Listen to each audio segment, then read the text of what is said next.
The next video is the next installment for the world's greatest ghosts, and we're up to the grief of Henry Watts. At the edge of a quiet Wiltshire road stands a small stone cross.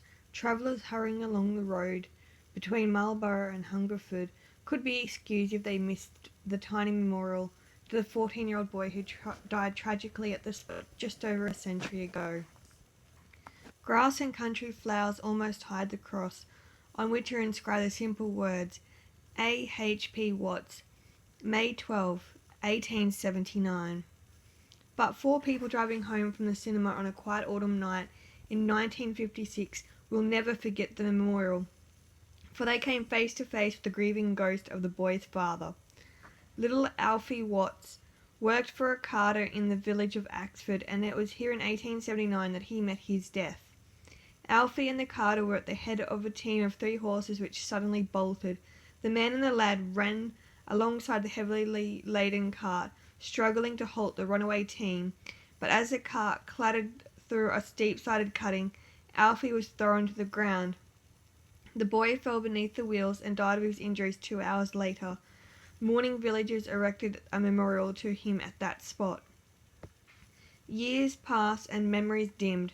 Occasionally someone remembered the stone cross, and the brambles and grass were cleared away. Then in October 1956, Frederick Moss and 3 friends were driving home from the movies to Marlborough when the headlights picked out a tall, thin, clean-shaven man standing in the middle of the road. He was dressed in a long brown coat and stood with his back to where the cross was almost hidden in the grass. As the car swept on, he made no attempt to get out of the way. Moss blew his horn, but still the figure stayed where it was. He did not even look up. The driver slammed on the brakes and stopped a few yards short of the figure, but as he got out to investigate, it disappeared. Moss and his friends searched the area with torches but found nothing. With the cutting walls rising steeply 9 feet on either side, it was impossible for anyone to have climbed up without being seen. When Moss arrived home shaken, he told his wife what he had seen.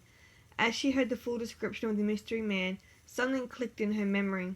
She was a native of the area and was born about 20 years after the accident. She said she clearly remembered the boy's father, Henry Pounds Watts, who died in 1907.